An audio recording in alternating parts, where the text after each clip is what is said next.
Did I ever tell you why I had used that song for our intro?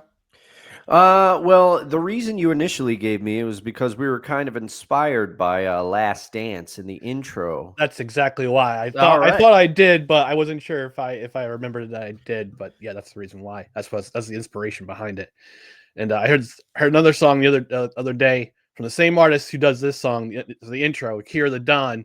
Like the intro sounds like "Hazy Shade of Winter" by the Bengals. I'm like, Oh yes. man. Susanna Hoffs, how you doing? Welcome Oh yeah. everyone to No Credentials Required, where you don't need a press pass to talk sports. We are proudly presented by Belly Up Sports. My name is Ryan McCarthy. I'm one of your hosts. To my right is a man who could be up for consideration for the next head coaching job at Tennessee for the Tennessee Titans, Dustin Henry. Dustin, how are we doing today?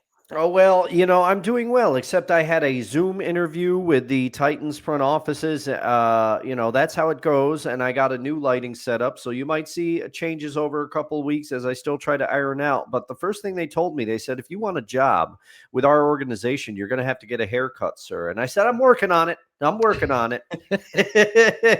But I'm doing well. How are you, sir? How are Uh, you? Doing pretty good. Doing pretty good. Yeah, I had a trip down to. I had to take a trip down yesterday to my metabolic physician in New Jersey. But I get to meet one of my fellow Jets fans at the restaurant that he is the executive chef for. Oh, Chef wow. Kev. I got a picture with him. Chef Kev from the Cloverleaf Tavern in Caldwell, New Jersey. Banger of a lunch. It was sliced roast pork with like a Ooh. spicy broccoli rabe and Oh, man. homemade potato chips. It was a banger. Oh man, that sounds delicious. That might have to make a stop the next time I'm driving down somewhere other than New Jersey. Might have to make a stop in New Jersey for that. That sounds delicious. Broccoli Rob, underrated in Yes, my opinion. absolutely, absolutely. But no, I came back yesterday. Got home. I wanted to miss rush hour traffic for both New York, and New Jersey. So I took my time after my appointment. I'm just like, I'm just gonna chill here for a bit and see what happens. Just let it just at my own pace. It's my day. It's my day Yeah. off. So Yeah, there you go. all right, we're going to talk about Thursday night football. We're going to review that game. We're going to talk about the rest of Week 7, what we're watching out for, what we're not watching, what players we're watching, our picks for our cut the breaks pick'em challenge, which is back this week. It's back. It's big. Yeah, and our favorite athletes to wear the number 75, which you might see in my tagline here, who I'm going for. Uh, Little hint, especially if you're a Rams fan. But before we get into everything, we just want to remind you to follow us. Follow us on social media: Facebook, Twitter, Instagram, YouTube. Just search for No Credentials Required. You can also check out our other podcasts and written articles at bellyupsports.com. On the podcast side, you can listen to the podcast wherever you listen to podcasts, wherever you subscribe to podcasts, including Apple Podcasts, Spotify, Spreaker, Amazon Music, iHeart, TuneIn, Pandora, our YouTube channel, and on our host, which is Podbean.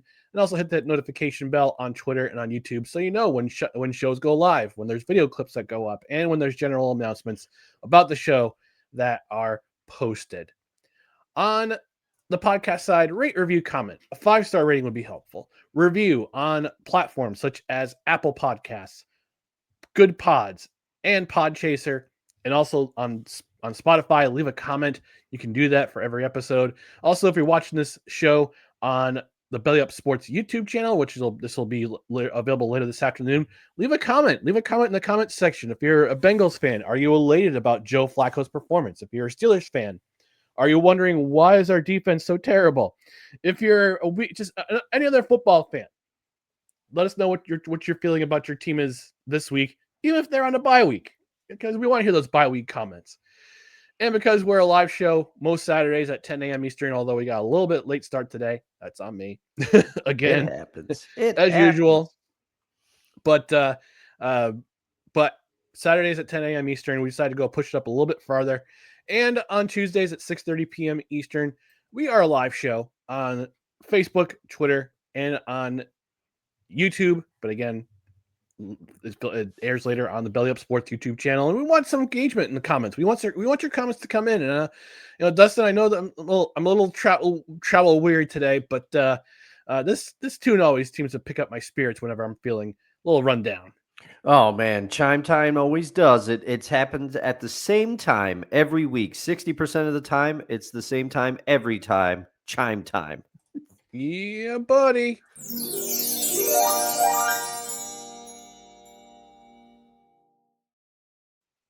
Let's get things started as we talk about Thursday night's game between the Cincinnati Bengals and Pittsburgh Steelers. The Bengals nip the Steelers 33-31 in what turned out to be pretty high scoring affair between the which was I would say it a little bit surprises me considering who Pittsburgh's defense is and who Cincinnati's defense is. But before I get my thoughts, Dustin, why don't you go ahead and give me your thoughts about this game? Well, so I didn't see this game. I catch a lot of the Thursday night football games, and I didn't see this one, so I had to catch up via the highlights. And I was surprised by this game. And let me first of all say, we have had a lot of fun at Thursday Night Football's expense over the years, calling it Thursday Night Football. I still think that's a great name, Thank you. et cetera. I'm sorry. You're welcome. But I have to say, overall, I feel like the quality of Thursday Night Football games have improved this year. There have been some good matchups. And this was one of them. And let me say first of all, I'm blown away that the Browns would trade Joe Flacco within the division. Ugh. And Joe Flacco, if he continues to do what he has started to do with his Bengals tenure, and don't forget, the when he was on the Browns, they beat the Packers. Mm-hmm. So he has played himself into another contract next year. If he wants to play, somebody will sign him for sure. Mm-hmm. And Joe Flacco kept the Bengals season alive. First off, let me say to both the defenses of both these teams, where were you? You didn't show up. You didn't show up at all. This thing was a shootout. Shout out to whoever called it the Icy Hot Bowl. That was pretty funny. I can't remember who did that, but I like these Bengals all-white uniforms. It's a good look. It's a different look. But let me start with the quarterbacks, because this game, more than any other, illustrates how important competent quarterback play is to any team, but specifically the Bengals, because we all know the Bengals are an offensive juggernaut. That's what they want to be. Their defense was awful in this one, as it usually is. Without Trey Hendrickson, they couldn't get any pressure. Rodgers had all sorts of time to throw from what I saw. He also was moving better than he has in a long time. He bought some time on some of the throws that he did. He did throw 2 interceptions, but one of those, the defender just took it away from DK Metcalf. Both times he threw the INTs. He was trying to go to DK Metcalf, who DK Metcalf has been good for the Steelers for the most part. It's been a good acquisition, but part of me doesn't understand why they didn't just keep George Pickens, because there's similarities between Pickenson's game and DK's game. But I think DK is a little bigger. But he's been very good for the Steelers. But Rodgers looked good. He was moving around back there. He threw those 2 INTs, but he also threw 4 touchdowns, one of which, biggest surprise of the game to me, was Pat Freiermuth going off for 111 yards. Now, a lot of those came on 1 reception, but Pat Freiermuth, he's not playing as regularly as he did for the Steelers, but he showed up in this game. He had 5 receptions, and they were all big ones.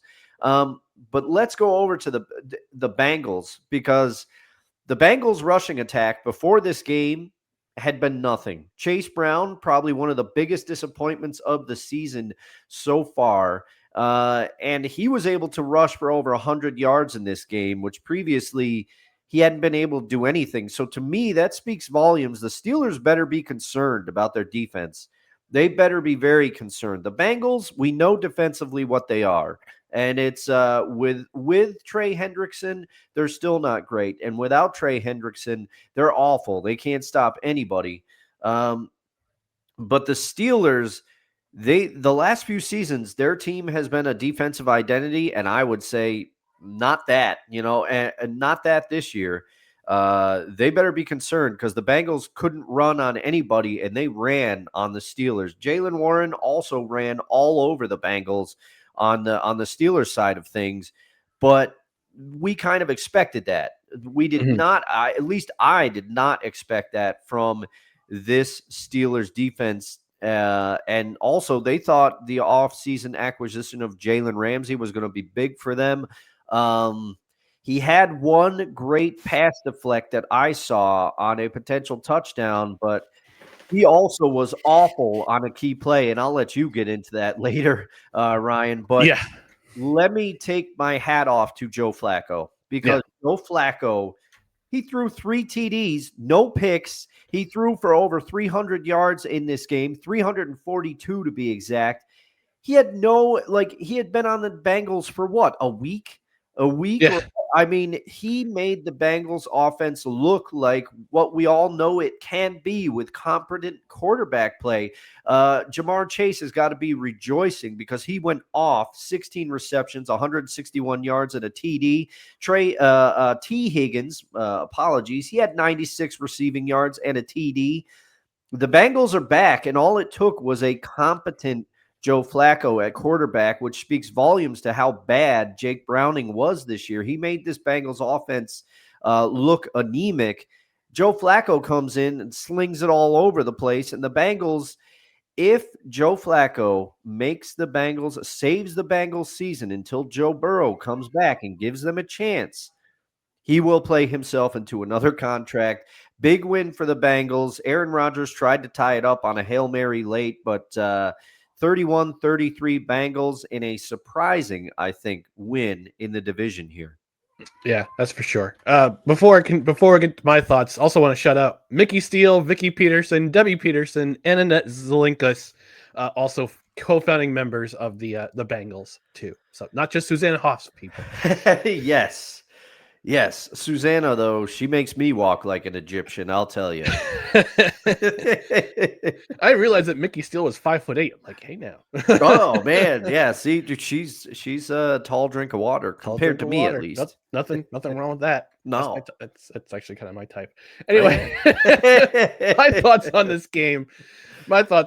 I caught bits and pieces of this game live. I was watching the Devils' home opener against the Florida Panthers, which they won, beat the defending champs 3-1 on home ice, which was very nice to see. But I caught particularly the end of the second quarter and the beginning of the third quarter. And I went to bed soon after, but I did catch the highlights the next on Friday morning. And I have to ask, with the exception of Cleveland, does the AFC North have the worst defenses in the NFL? Yeah. Think about it. Go ahead. I'll let you speak, and then I'll give my thoughts. No, I was just going to say that's a great point when you really sit back and you think about it. Look at the state of the other 3 defenses. Yeah. The Ravens are banged up. They haven't been the same since I would say the only time they really had a solid showing was week 2 against Cleveland. And they wanted to prove to the rest of the league that we're legit. We didn't blow the lead against the Bills. We're not, as they slowly shrink into a potato. But think about this. We knew what the Bengals defense was going to be before the season began. It was going to be the Trey Hendrickson show, and that's pretty much it. Because all the players that let go, Jermaine Pratt and others, because of the large contract extensions they gave Jamar Chase and to T. Higgins during the offseason, the defense is going to be what defense is going to be. And then Trey Hendrickson holding out for all those weeks in training camp and not showing up, but not practicing because he wants a bigger contract. And finally they compromise and say, all right, we'll give you a pay raise this year, and then you're a free agent next year. We'll figure it out by then. But as expensive as this Pittsburgh Steelers defense is, they should not be this bad. They were terrible. Even against the Jets, even against my Jets, in week 1, They were horrible. They allowed 200 yards, over 200 yards rushing. And they still won the game because Chris Boswell's leg is bionic. Also, the K-balls help. But they happened to, I would say they were lucky to walk out of MetLife with that win. But now, you come up to week, this is what, week 7 now? This is week 7. And they're still, I mean, they played Cleveland last week. Cleveland's offense is just a joke, okay? Let's not give too much credit to the Pittsburgh defense for their performance last week. Cleveland's offense is just terrible. Yeah. But they should not be this terrible. 470 yards allowed. 470, including 328 passing yards to Joe Flacco, who looks rejuvenated. And you figure he's going to be a statue back there. He wasn't a statue. No. He wasn't a statue, especially on that second to last drive, where it was like, what, 3rd and 8, 3rd and 9. They ran for a first down and deep in their own territory. You're going, how is Pittsburgh's defense just this bad? And there's and then the most expensive defense in the league, and they're terrible. And they only had 2 sacks against one of the worst offensive lines in the NFL. Their worst work came on the Bengals' final drive that saw them take the lead late, that field goal. They let Flacco and Jamar Chase pick them apart. And Jalen Ramsey's coverage on that final passing play to Jamar Chase was just, let's face it, he got out-muscled. The route was incredible in the first place. That throw was just put on a platter, just like put into a garbage can, like you see in those old school practices. You're launching those, getting the launch angle right, and you're just dropping it in. It's a teardrop pass that was just perfect. And you knew Jamar Chase was going to do something, because as soon as you see that ball launch and the pattern that Chase is running against Ramsey, and then you see him curl back in, I think that was designed. I think they worked on that. I think they worked on that particular play that week in practice, and they said, "All right." And Jamar Chase is like, "Yeah, I totally trust Joe Flacco now. I totally trust him." And they were basically the 2 guys who did all the work on that last drive to get in field goal range and get that field goal. Yeah. Aaron Rodgers had to summon the power of sniffing salts and not ayahuasca to huck that Hail Mary downfield for that last attempt. He hucked a good 70 yards. 40, almost 41 years old, and he's still throwing it 70 plus yards. Yeah, I mean, that's the other thing that I came away with, Ryan. I have to ask you, I have 2 questions for you. One, you saw Aaron Rodgers up close and personal last year. And I was very critical of him, and I said, hey, he missed that throw in the Seattle game. I was there live. I said, I don't say this often, but I probably could have missed that throw less than Aaron Rodgers missed it. But the thing is, Aaron Rodgers, he looks a little rejuvenated this year. He's been very vocal that this is his last season. You think he plays next year if he wants to? If he wants to, yeah. Yeah, depending on who would want to take him. Would Pittsburgh take him back, or will someone else pick him up? Like you mentioned, Joe Flacco, he's a free agent at the end of the season. Who's to say that neither of them will be back next year? It's up to them. Yeah, I think you're right about that. And then I have one more question for you, but I'll let you finish your thoughts about the Steelers and this game. And my question is Steelers related. Okay, so 2 thoughts. Dante Koplowitz Fleming on Twitter noted that this is Aaron Rodgers' 6th career loss in which he threw at least 4 touchdowns, tying Eli Manning for the most such losses in history, including playoffs. Man. Yeah. He can still, I mean, and regardless of how people feel about him, because I know a lot of people like him, a lot of people don't. He can still do it. He's proven it. He's proven it. But here's my final thought before you ask me your question. This might be the turning point of the season for the AFC North, because look at the schedule for the next 4 weeks. These two teams meet in 4 weeks. They meet in Pittsburgh next month. So the next 3 games for the Steelers: the Packers, the Colts, and the Chargers. All 3 of these teams are very good teams, especially the Colts, who are super surprising. And then the next 4 weeks for the Bengals shape out like this.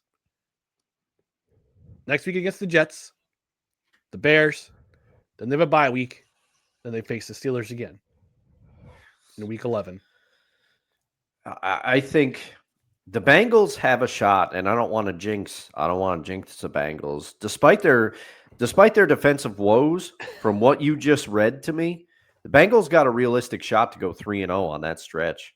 Well, think about it too. The trade deadline is 2 weeks from Tuesday. So if the Bengals think they have a real chance, they're 3-4 right now. They're a game and a half back of the Steelers for the AFC North. Is it possible that they make a move at the trade deadline to do something with their defense? Do they pick up a veteran linebacker? I heard Quincy Williams from the Jets is not so much on the trading block, but he's rumored to be traded because he's got one more year in his contract. I mean, the Bengals could use a guy like Quincy Williams. They could use some secondary help. They have a chance. They have a shot. They have a shot to do something at the trade deadline and try to either catch up to Pittsburgh and overtake them if they beat them in week 11. So I think they got a shot.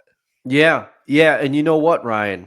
We're becoming one brain, because the question I was going to ask you about the Steelers is, to me, and this is no shade to either of those teams, the old Parcells line is, you are what your record says you are. But I think there are 2 teams in the NFL that are winning with smoke and mirrors, and they are the Pittsburgh Steelers and they are the San Francisco 49ers. Yeah. Those 2 teams, I don't know how the Steelers came into this game with a record of 4-1. I really don't, because they I mean part of it is the rest of their division. Part of it is that. But the only team that beat the Steelers is my beloved Seattle Seahawks. Yeah. And other than that, but I don't know how they're winning these close. Like, they should have lost that week 1 game against your Jets, Ryan. They should have. Yeah. And their defense is bad. And my question to you was going to be, are the Pittsburgh Steelers the 49ers of the AFC? Because I think they are. Their defense is bad. The 49ers, their issues are related to injury, mostly injury. Yeah. But the 49ers are the walking wounded. I think they're going to come back to earth. Mac Jones has been very good at quarterback. I didn't expect that. But I think they're going to come back to earth. They just have too many injuries. The Steelers, though, man, I mean, you put it out perfectly with their defense. I think they are one of the most smoke and mirror teams in the NFL right now. They are 2 teams that are middling teams wearing the skin suit of a contender. Okay. All right. I like that. Hey, it's spooky season, man. I was going to say. Sorry, spooky season. To say it right. All right, we're going to get to more in just a moment, but before we do that, we're going to, we don't have any comments in the comment section just yet, but that's okay. That's okay. No big deal. We'll push along still. But we're going to talk about week 7 more in just a moment. We just got to do a quick commercial break as part of our network mandated style. We have to do a quick commercial break. So stay tuned and stand by for more. No credentials required. This episode of No Credentials Required is brought to you by Invader Coffee. For the coffee lover who wants good, quality coffee with no bullshit and no filler, Invader Coffee is an ultra-premium, veteran-owned coffee company proudly delivering only the best coffee your hard-earned money can buy. They aim to only serve the highest quality, organic, air-roasted coffee beans sourced from free trade farms all over the world. They keep things simple. The best coffee at an affordable price in order to provide you with the value you deserve for your morning boost. 100% fair trade, 100% organic coffee beans, 100% air roasted, 100% money back guarantee. Visit invadercoffee.com, enter promo code BELLYUP at checkout, and receive 15% off your order. That's right, folks. Invader Coffee. The coffee is currently in this mug. And I got the Wallace Scottish Brandy Blend that came to my door last Friday, and I'm enjoying it right now. It's awesome. It's awesome. Oh, man, I'm so excited to try that. I've got it, but I haven't opened it yet because I'm still enjoying the Invader OG blend. right now. That's I like to enjoy my Invader one bag at a time. It's very rare that I open 2 bags back to back because unless I'm home, I don't have time to French press and things. I got to get more K cups for the office. Invader, I'm asking you, can you have a few more flavor varieties in the K cup form so I can take them into the office, please? Delicious coffee. Dustin. Yeah. Breaking news on the Ooh. Invader Coffee front. Guess what's back in stock? Oh man, is it Donut Dealer? Yes, it is. Shipping on 10/23. Donut Dealer is back. Oh man, I gotta go get another. I gotta go get another bag. But make sure you do so by using our affiliate link, which will be in the podcast description and the Belly Up Sports YouTube description, because we get a little bit back as a thank you for being an affiliate sponsor of Invader Coffee. But yes, Invader Coffee, veteran owned. If you love your veterans, if you love your fellow veterans who have fought for this country, sweat, bled for this country, support a veteran-owned business like this one. And Veterans Day is coming up, so you want to get some good coffee. But also, what you can do, I mean, they got the regular blend, they got all their blends, the Wallace Scottish brandy blend, which is what I'm drinking right now. There's seasonal flavors, the pumpkin pecan, which is in stock, the Donut Dealer, which is in stock. They actually also brought back the chocolate lust for a limited time too, which I tried. It's a Valentine's Day blend. The tiramisu is back. Rum coffee is back. But they also got the original blends. They got the original blend, the Black Heart blend, which is their dark espresso blend, the T-Max Organic, the authentic Mexican chocolate, the Don't Calumet Texas. We've also got cold brew in cans. You can also get a case. You can also buy and again, Veterans Day is coming up, and what better way to say thank you to a veteran, especially those who are still serving in our military, than to buy a bag of coffee for a deployed military member through the Move America Forward Foundation. They work with a foundation that helps support veterans abroad. And again, you don't want to be demotivated to fight terrorism, fight your enemies around the world with a crappy cup of coffee. Invader is not a crappy cup of coffee. No. By any means. So what you want to do is look again on the podcast link, on the podcast side, on the Belly Up Sports YouTube channel. We'll have our affiliate link in the description. Every order, we get a little bit back, but also you can use promo code BELLYUP at checkout. You get 15% off your order.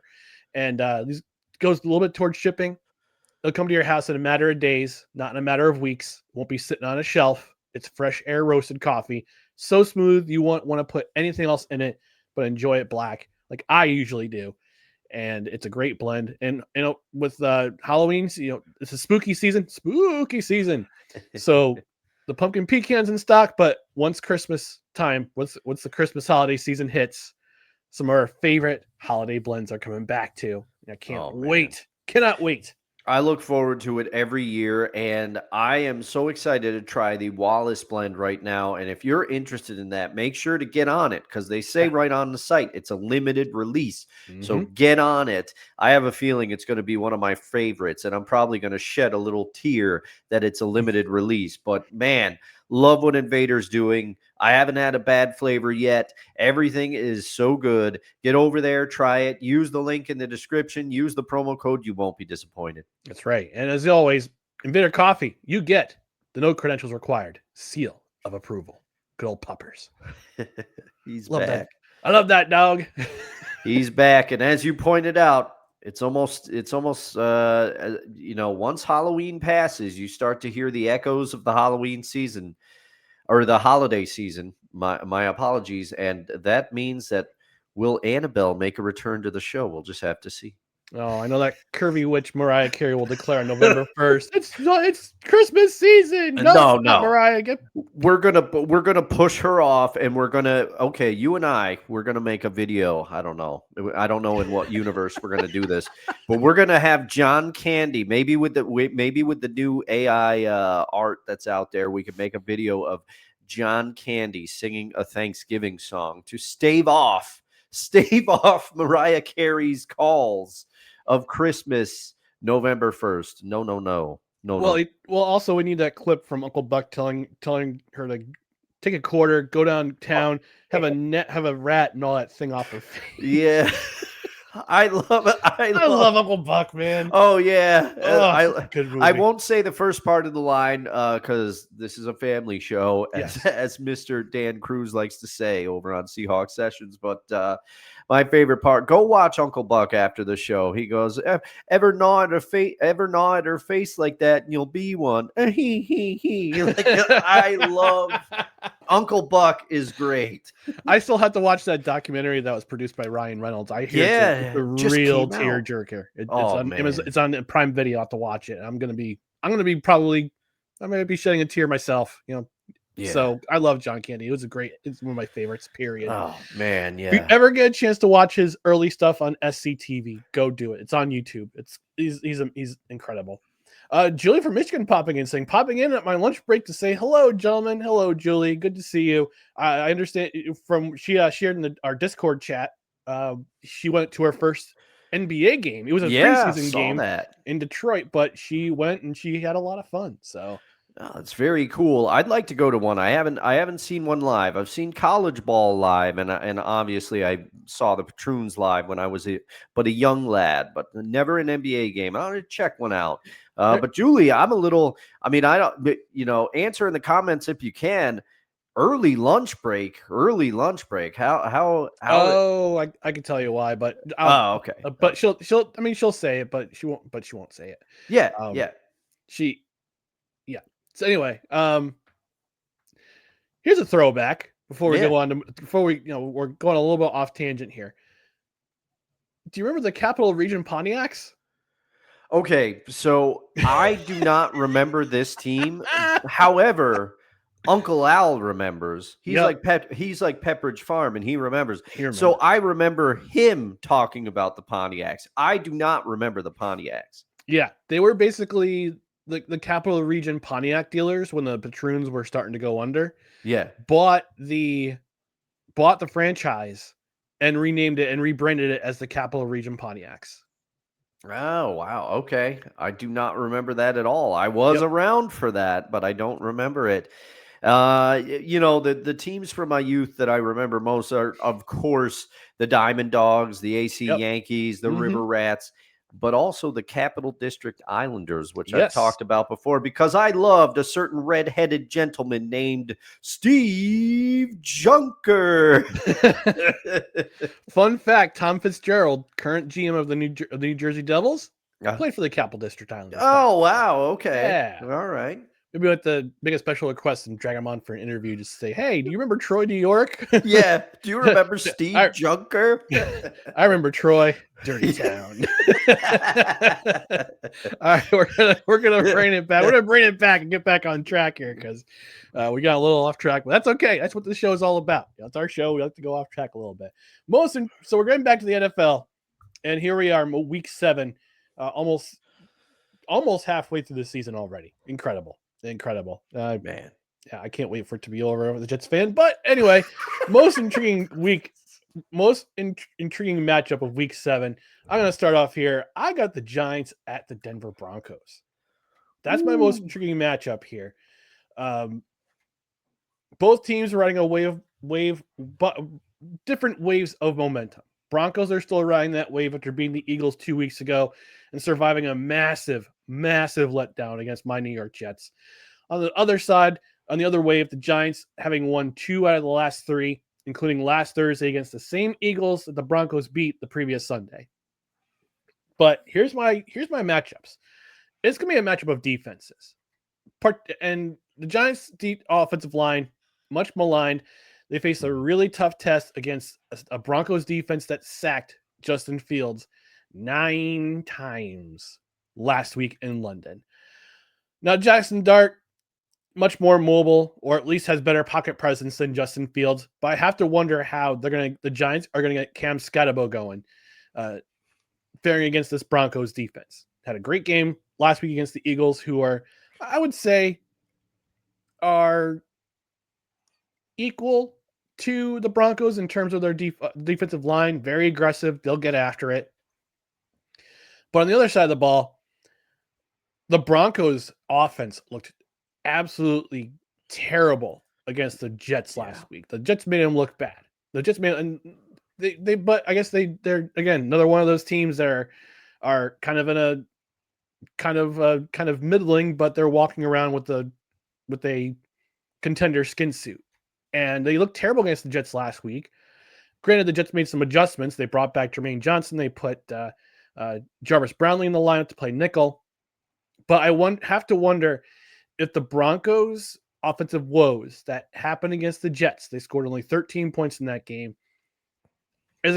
Are they going to happen again against a Giants team that we saw again Thursday night?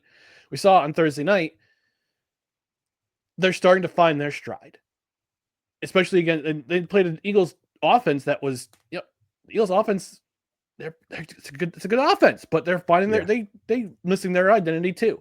So, I just have to wonder. This is the game I'm going to watch heavily on Sunday. I'm very intrigued by the matchup. I'm very intrigued to see if we're going to get a low scoring affair once again.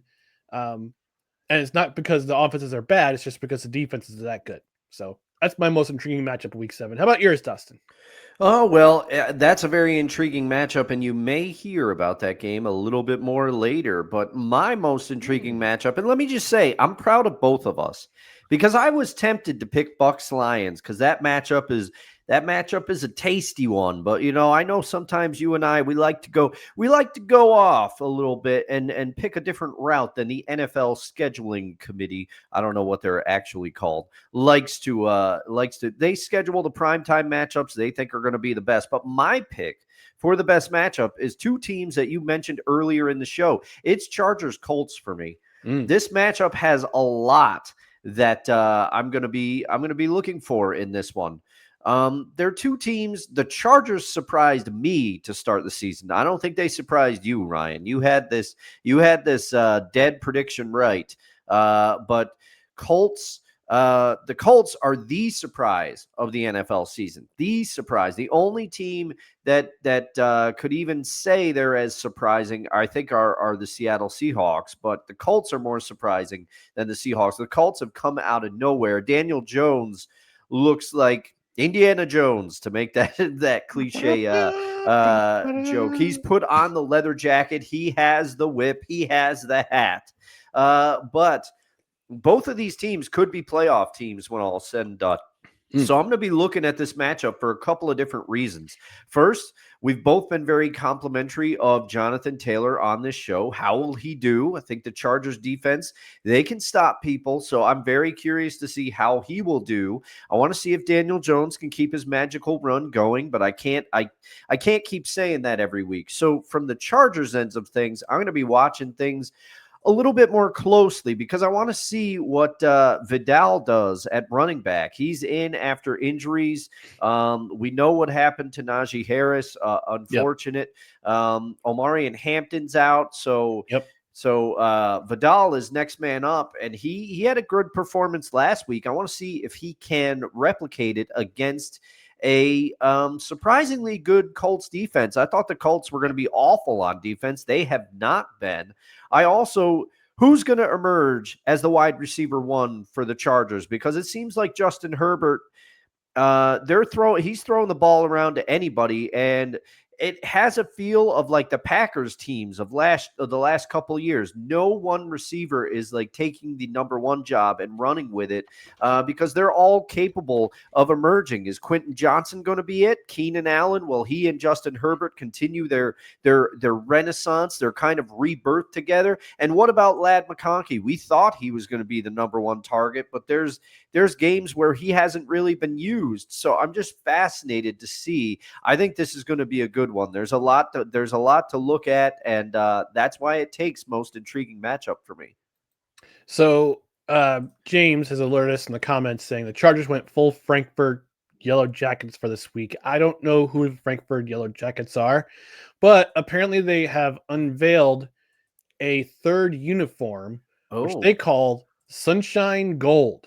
And man, this is what they look like. Hang on one second.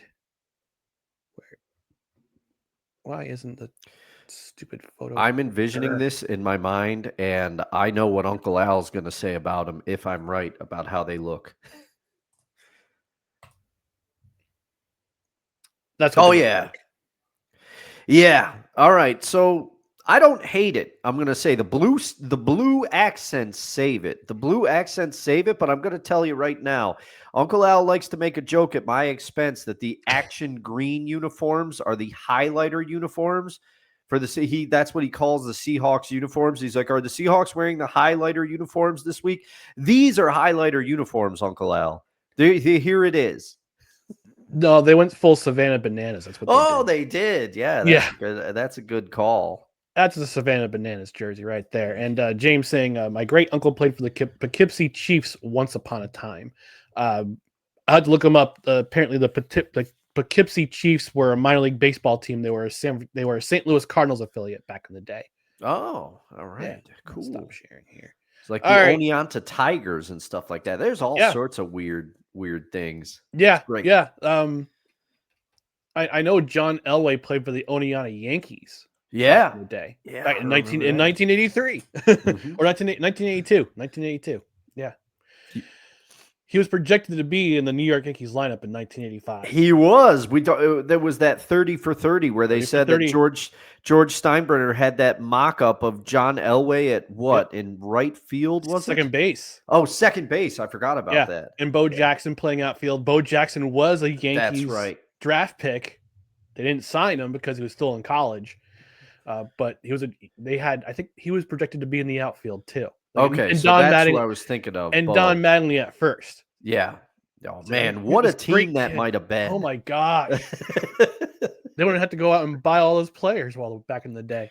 We might have to do, come spring and summer, Ryan, we might have to do an edition of the lists of greatest potential teams that never were, because that's going to be on there. Yeah, that's for sure.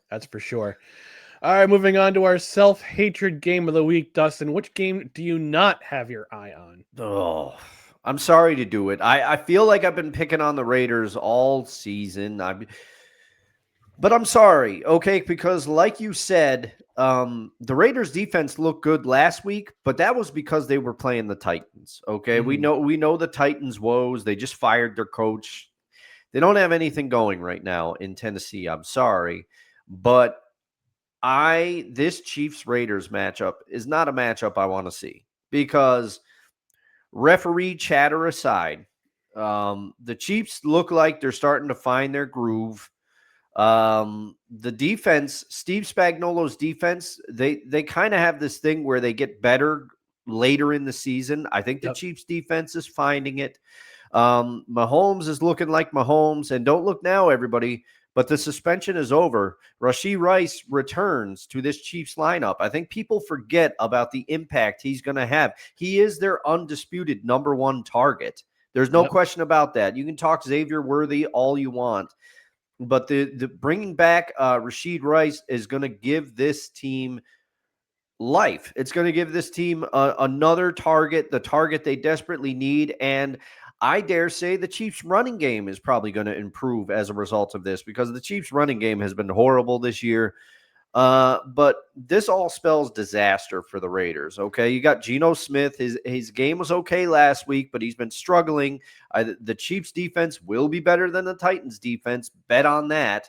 I think the Chiefs are going to be able to generate pressure on the Raiders.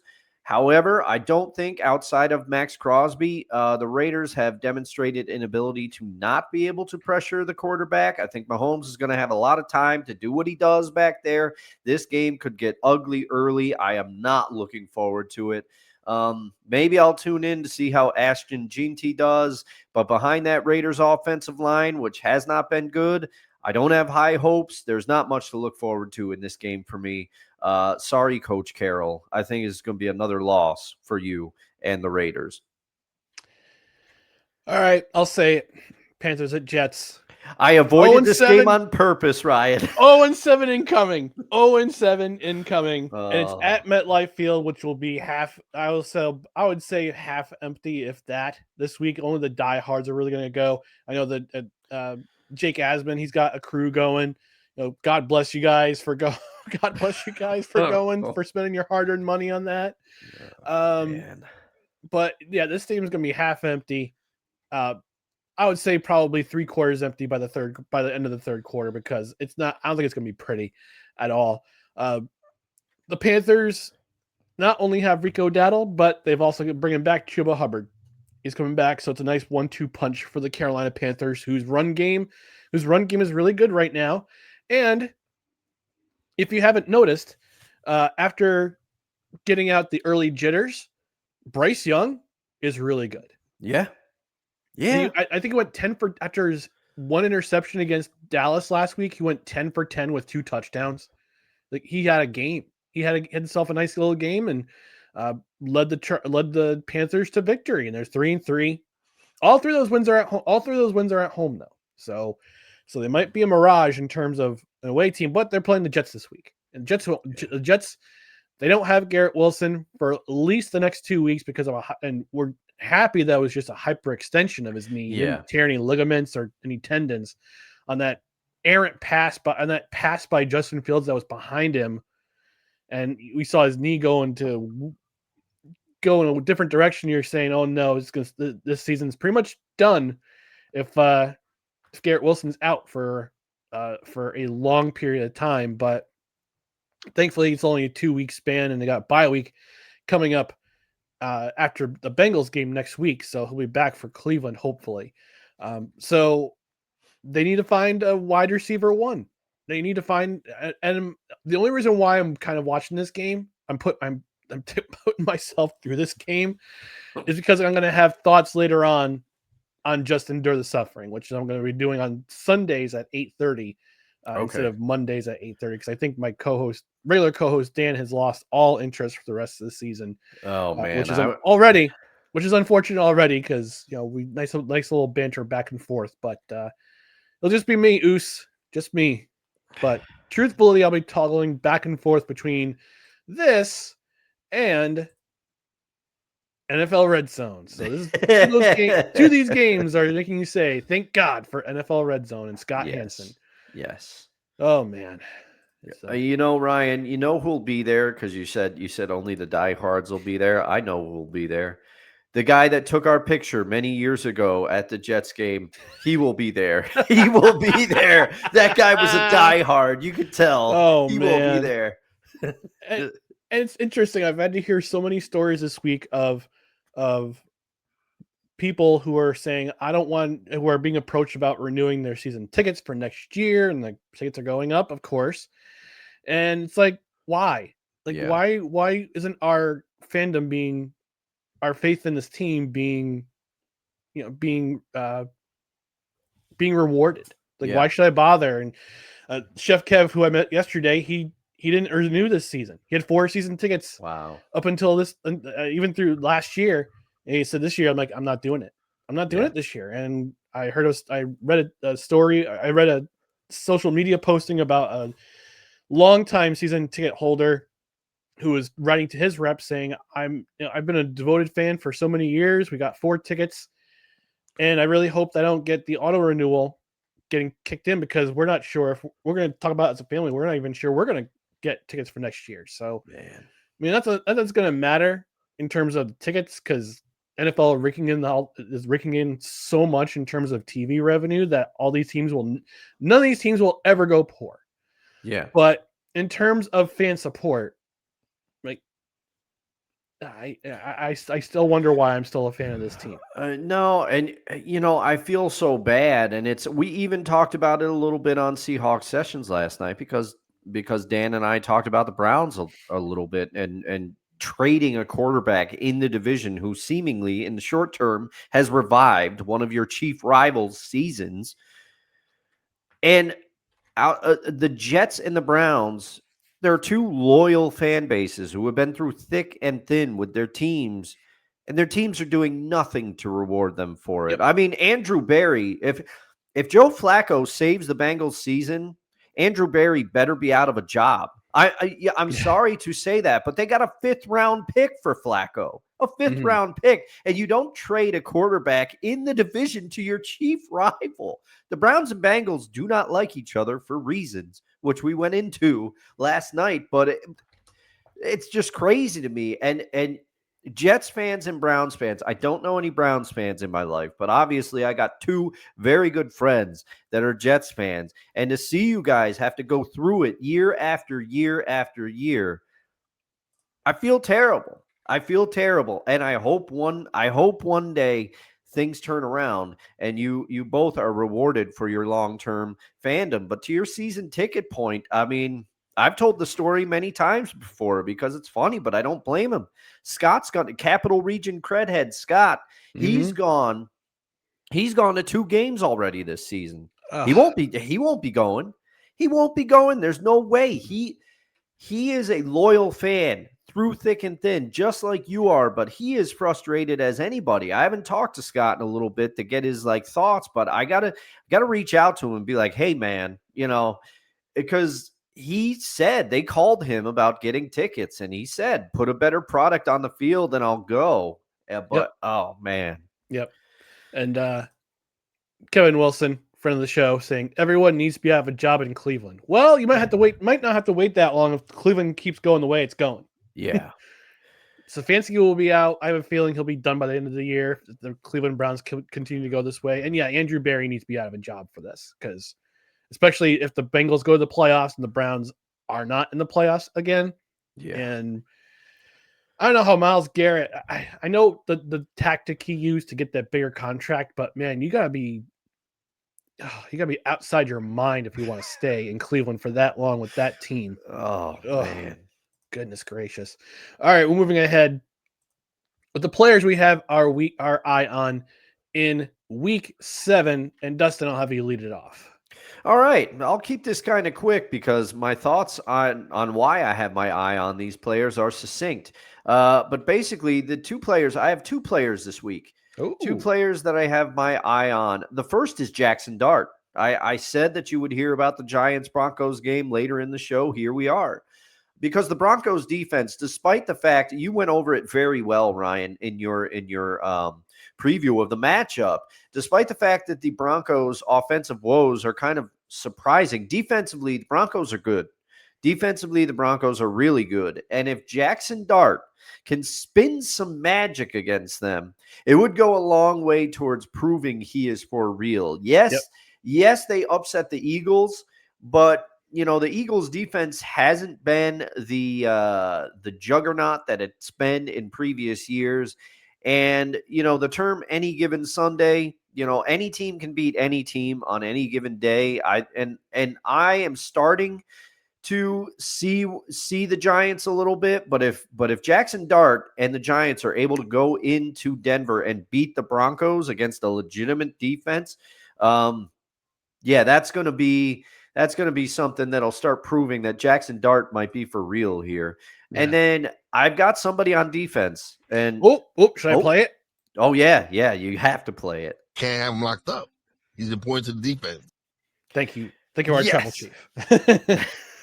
Man, and if the Giants beat the Broncos, we'll have to schedule some time for Wise on the show, because I have a feeling he wants to go off about his Giants right now.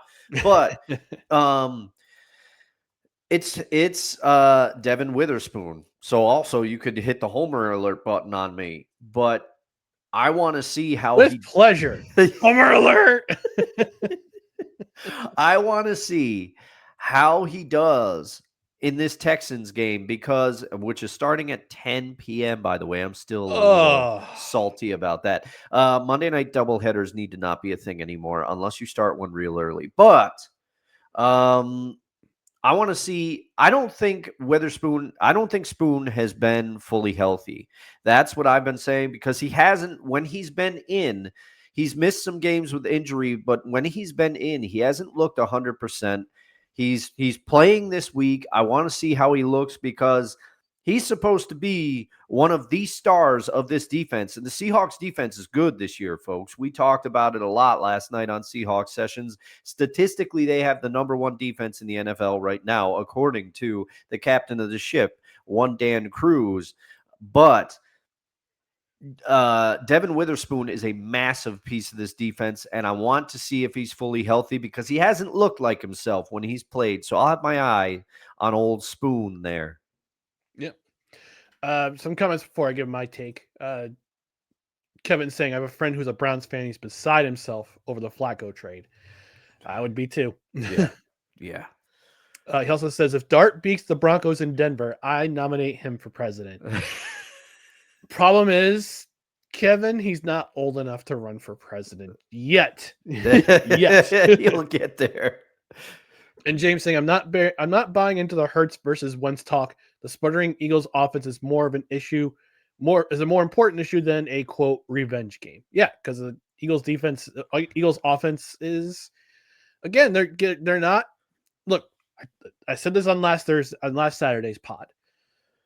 The Eagles had these same struggles last year as well. Once they got their focus back on Saquon Barkley being the primary focus of this offense, being the primary driver of this offense, they ran the table for the rest of the season, except for one game in Washington where the defense blew the lead, but they didn't do it ever. They didn't do it again for the rest of the year. So once they get back to their identity in establishing the run, supporting Hurts that way, it'll leave room for him to do his work to Brown, to who's the other receiver? Smith. Devonta Smith, yeah. Devontae Smith, yeah, and Goddard. So whoever the offensive coordinator is now, I forgot his name, but he's a swear word currently in Philadelphia. Yeah. Look, Kellen Moore figured it out last year. This guy hopefully figures it out, or Nick Sirianni's going to have to cut a BITCH. So Wade Brady. Yeah, Wayne Brady. Is Wayne Brady going to have to? That was a great skit. That was a great sketch. It was so good. My player to watch, I've only got one this week. And this is a sort of a surprise for a lot of people who are listening. I've got my eye on Cam Ward. Ooh, okay. Because Brian Callahan, who is rightfully dismissed after last Sunday's game against the Raiders, Mike McCoy is now the interim head coach. And I'm just curious to see if he's going to allow Cam Ward to let it fly against the Patriots. Now, the Patriots, curiously enough, they're the 25th ranked team against the pass this season. They're not very good against the pass. And we saw what Cam Ward could do 2 weeks ago against the Cardinals in Arizona. Granted, it was the Cardinals, but I saw some passes. I saw some glimpses of him, of Cam Ward being more secure in the pocket, and just throwing some dimes. There's one pass to Calvin Ridley that was an absolute dime.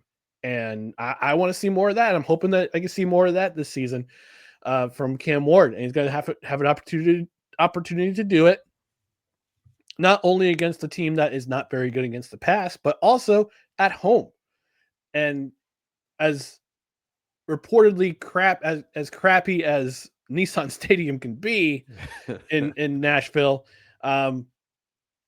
this team still supports they still support their team. But I'm curious to see what they do against to what Cam Ward can do against the Patriots, which leads us actually into our next segment. We got some picks to make, Dustin. Ooh, do I have to? We have to. Cut the brakes! Wild card, bitches! Yeah! And as always, our Cut the Brakes Pick'em Challenge is presented by. Where is it?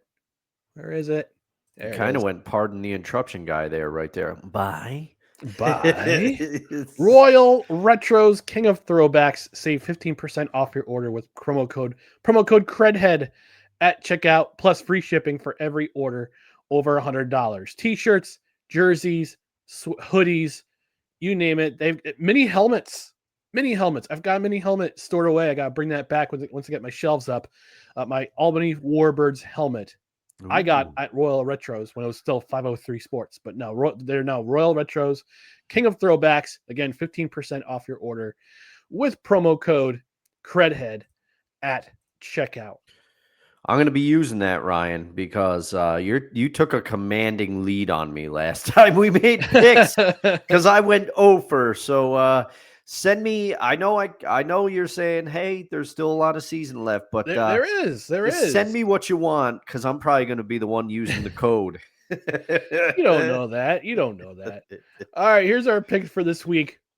Dustin has the Eagles beating the Vikings. He's got the Packers beating the Cardinals, and his upset pick, the New York Football Giants over the Denver Broncos. So if he nails all these picks, it's 4 points because we get a bonus point for every upset we get. So potential 4 points on the board here. As for me, my picks are the Chicago Bears, over the New Orleans Saints. I have Cleveland beating the Dolphins because there's a weather report saying there's going to be a high winds at Cleveland Brown Stadium on Sunday.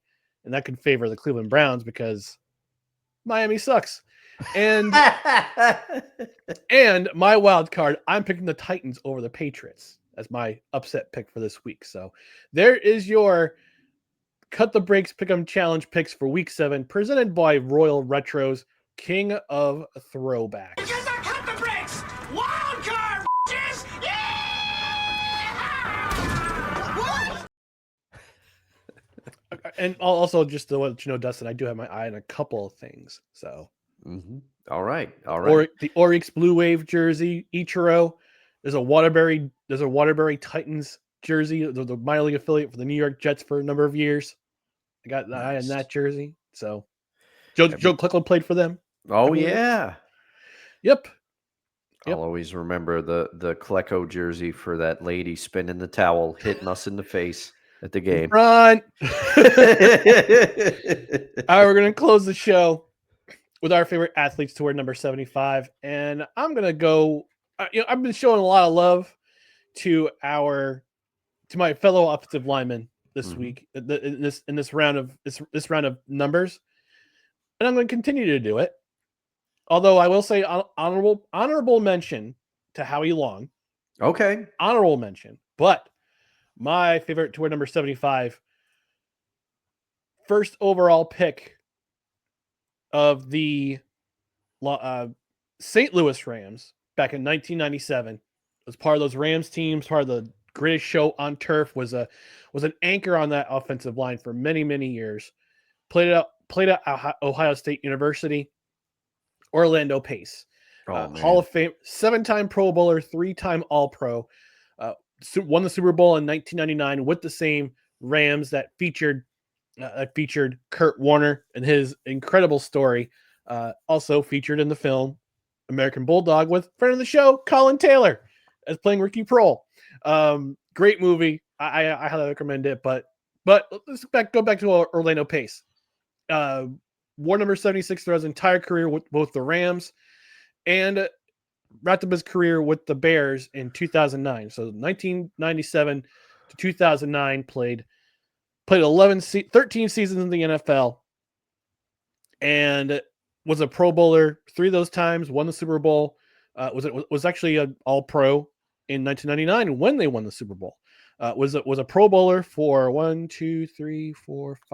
7 consecutive seasons with the Rams through the highs and the lows of that particular team, and popularized when he was in college and he played at Ohio State University. He was actually a Heisman Trophy finalist. Which you don't see many offensive linemen who are Heisman Trophy finalists. Yeah. I think it's a damn shame because it's a skill position. As I said before, it's a skill position. Offensive line is a skill position. But he was the one who popularized the pancake block, which is why you see in my description, who wants pancakes?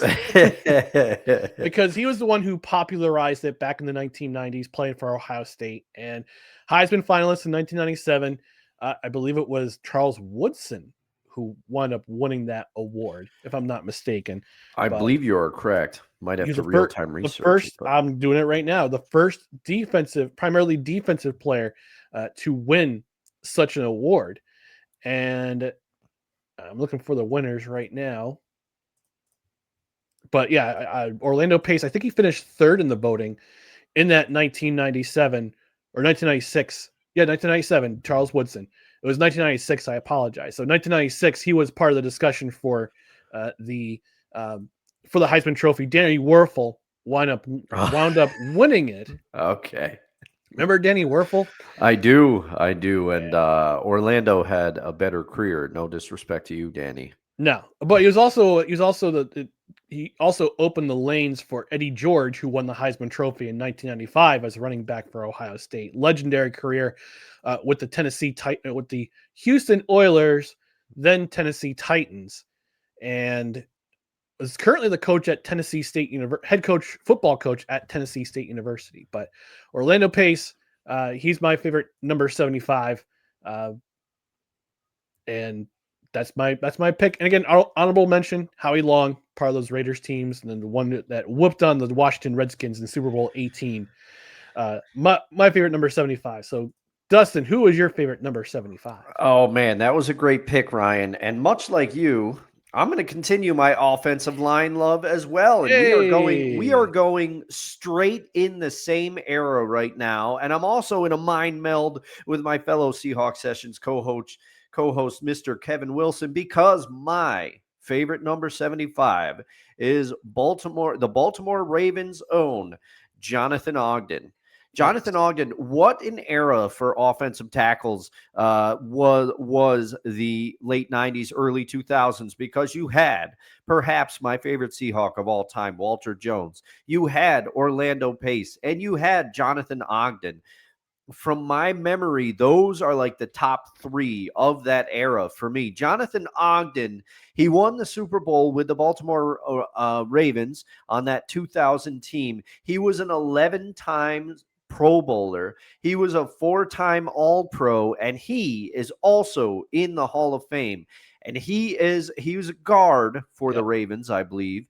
And he was just Mr. Consistent as well. And he played pretty much the exact same run as one Walter Jones. Both of them played 12 years in the league. Ogden got in a little earlier in 1996, but they both played for 12 years. Both of them were the mark of consistency. And I remember, thinking, oh, wow, Jonathan Ogden, really, really good. I give the edge to Walter because he played for my team, everybody. And also I know a little bit more about Walter Jones, but I was not sleeping on Jonathan Ogden. I remember hearing his name often as possibly one of the best in the game at his position for a long, long time. And much like Orlando Pace, there was what an era for offensive linemen. Like I said, we had some great ones, and there's somebody on the Eagles that was also very good who I cannot think of at this moment in that same era. So, man, the late 90s, early 2000s, you had some old linemen coming out and figuring it out in the NFL and having some amazing careers. But Jonathan Ogden, he was I don't want to say he was a forgotten man. If you watched football, you knew his name, but he just did nothing but have a Hall of Fame career. And if you knew the game, he got his accolades, but he is not, I don't think he gets thought about on the level of, if you don't watch sports regularly, you don't know the name Jonathan Ogden. But if you do, you know that he is a Hall of Famer, and I always respected the way he carried himself. And he's a great draft pick for a Ravens team that had a good stretch of them. Ozzie Newsome, great GM for the Ravens for a long time. And I think I remember reading somewhere that Ozzie Newsome said, very, very lucky that Jonathan allowed me to keep my job for so long. He credits Jonathan Ogden as, being a reason he was able to stay there for so long. So hats off to Jonathan Ogden, my favorite number 75. So a couple of quick facts about Calvin Pace and Jonathan Ogden. First, starting with Jonathan Ogden, who's drafted as a left guard but moved to left tackle in his second season and dominated that position. That's why, because I was like, wait, I thought he was a left tackle, but then I'm looking and it says guard. Okay, that explains why. Yep, he played guard at UCLA. Oh, and, all right. But fun fact about Jonathan Ogden, and this is per Wikipedia, on May 1st, 2000, Ogden appeared on WWF Raw along with members along with members of the Baltimore Ravens in an attempt to win the WWF Hardcore Championship from Crash Holly after Crash Holly was attacked by Steve Blackman, but was unsuccessful. Oh man! Oh, I have to go back and find that recipe. That episode was Goose on there. I suspect Goose was definitely on there. and Orlando Pace was the first overall pick in 1997 because the St. Louis Rams traded up with my New York Jets to select at number 1 overall. The Jets in that draft picked James Ferrier from the University of Virginia. Solid career as a New York Jet, I will say. Solid career as a New York Jet. Finished his career with the Pittsburgh Steelers. We did wind up having a Pace of our own in Calvin Pace, who joined the team in 2008 as a free agent. It was part of those Rex Ryan teams that were, especially in 2008 and 2009 or 2009, 2010 that were excellent. And I think he was the one. No, wasn't one. Okay, never mind. So, Kevin Wilson joining in saying Jonathan Ogden, obviously named after my hometown, is my favorite number 75. And Snowman chicken in saying me, Joe Green, Jonathan Ogden, Barry Zito. There you go. I also loved Barry Zito, Snowman. Yep. He was very close to being, but I had to go Ogden on this one. But Barry Zito, man, probably one of the best curveballs I've ever seen. Yeah, that's another what if in my mind for New York Jet. If Bill Parcells and Bill Parcells hadn't traded the number 1 pick, if Orlando Pace were a lifelong New York Jet. Oh man. But I guess it was so the Jets traded their first round selection to St. Louis in exchange for St. Louis's first, third, and fourth, and seventh round picks. I'll look up the draft, see who was drafted in 1997 besides James Ferrier. But yeah, that was a hefty package for St. Louis, and it changed the course of their direction. And the Jets weren't that bad with the Parcells years, so. Compared to now, I'm so nostalgic about those eras. Oh yeah, that's the thing. That's all we have right now is nostalgia from the Rex Ryan years and from the Bill Parcells years. That's all we have. It's the season's just been that terrible. But before we get out of here, Dustin, let the people know at home about your Extra Life fundraiser. 3 weeks away. Three short weeks away. I cannot believe we are 3 weeks away. I got to put out some social media posts, but Ryan, it's old hat at this point. You know why I'm raising money. I am raising money for the Bernard and Millie Duker Children's Hospital at Albany Med as part of the Children's Miracle Network of Hospitals. Extra Life is the charity I am doing it for. It raises money for local area children who are going through a sickness, and the money goes directly to the families and the children who need it. Extra Life as a charity does not take any percentage of the donation. Your donation is tax deductible. If you would like to donate, go to www.extra-life.org and search for Dustin Henry. You will find me and donate there if you can. If you want to get involved with your local area hospital, you can look up. There's a list of Children's Miracle Network affiliated hospitals. There's likely one in your area. You can make a donation to help kids in your own area. I would appreciate it if you donate to my cause, but if you want to donate to the cause overall, that's fine too. If you can't donate, help get the word out. Put the links in Discords, spread the word. I will be attempting to game for 24 straight hours starting at 9 a.m. Eastern time over at twitch.tv/eldusto67. We got a list of games. I got to do a couple test streams probably next week to see where I'm at, make sure the setup is working. We're going to be playing Borderlands 3. We're going to be playing Helldivers. We're going to be playing some other stuff that I forgot. And we will be bringing back Fall Guys because that's always a hit. And we're going to get a lot of people involved. Watch if you want to. Donate if you can. I'd love to see you there. Ryan's already donated. Follow Ryan's lead and donate if you can spare it. And every little bit helps. I don't care about the amount. You don't need every dollar helps. Let's help some sick children. Let's have a good time time while doing it. And if you want to see me play video games badly, and if you enjoy listening to me talk, I'll be doing a lot of that on November 8th. So hope to see you there. We're going to have a lot of fun. Yes, I'll definitely be there for Fall Guys. I'll bring some goodies as well. You know, I usually bring some treats for you. Maybe I'll order in some food as well. Like, yeah, Ryan. I'm not going to pay $30 for a ice like I did last year. I was gonna say, should we Five Guys in solidarity? But I don't know, that could make my controller pretty messy. Love those burgers, but I'm with you, man. After those dash fees, it's a chunk of change. Ridiculous. Oh, so I did the real-time research, and this was the New York Jets draft. They drafted 1, 2, 3, 4, 5, 6, 7, 8, 9, 10, 11 players in 1997. First overall pick, James Ferrier. Second round, Rick Terry. Third round, Dedrick Ward. Had a pretty solid career. Terry Day, at round 4. Their other fourth round pick was Leon Johnson, who was a legendary kick returner for the New York Jets back in the day. The 2 fifth-round picks, Lamont Burns and Raymond Austin. 6th-round picks, Tim Scharf and Chuck Clements from Houston. 7th-round picks, Steve Rozga. And their last pick of the draft was Jason Ferguson, who also had a pretty solid NFL career, playing with the Jets, Cowboys, and Dolphins. So that was 1990. That was your 1997 New York Jets draft that you didn't care about, but I'm going to say anyway. But I gave you anyway. All right, we're going to get out of here. We're going to enjoy our respective Saturdays. I'm going to actually be doing a recording with Snowman in just a moment or two. But before we get out of here, oh shoot, wrong button. Just follow us on social media: Facebook, Twitter, Instagram, YouTube. Search for No Credentials Required and give us a follow there.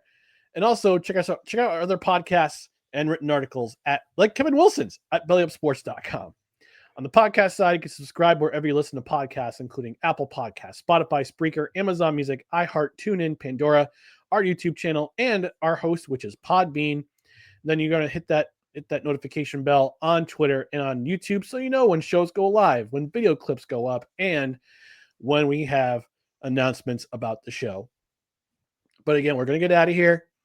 Thank you for tuning in to No Credentials Required, whether you're tuning in live on our channel or you're tuning in later on the Belly Up Sports YouTube channel. Thank you for watching No Credentials Required, where you don't need to press pass to talk sports. We are proudly presented by Belly Up Sports. For Dustin Henry, I'm Ryan McCarthy. We're going to enjoy our respective Saturdays. Enjoy all the football on Sunday. We'll be back on Tuesday night talking about Week 7 of the NFL. And I'll be back on Just Endure the Suffering, 8:30 Eastern tomorrow night on my YouTube channel, on this YouTube channel, as well as my Twitter. Those are the only 2 places you'll check it out. And hopefully coming back soon, I'm thinking about it. Have another donut in Jersey Devils podcast. I hope so. And also tune in if you can. Dan, as of right now, Dan Cruz and I, and possibly Kevin, got to talk to Kev. We're planning on doing a reaction show after the Seahawks game ends on Monday. Oh my God. He said he wants to do it. I said, all right, if you want to do it, I'll be there, but we'll see. Fine, but I'm going to complain the whole time. So it'll be like 2:00 in the morning. You'll be on live. Yeah. Oh my gosh. All right, we're gonna get out of here, folks. Thanks for tuning in. We'll see you on Tuesday, 6:30 p.m. Eastern. Good morning, everybody. Surprisingly, it's still morning. I know.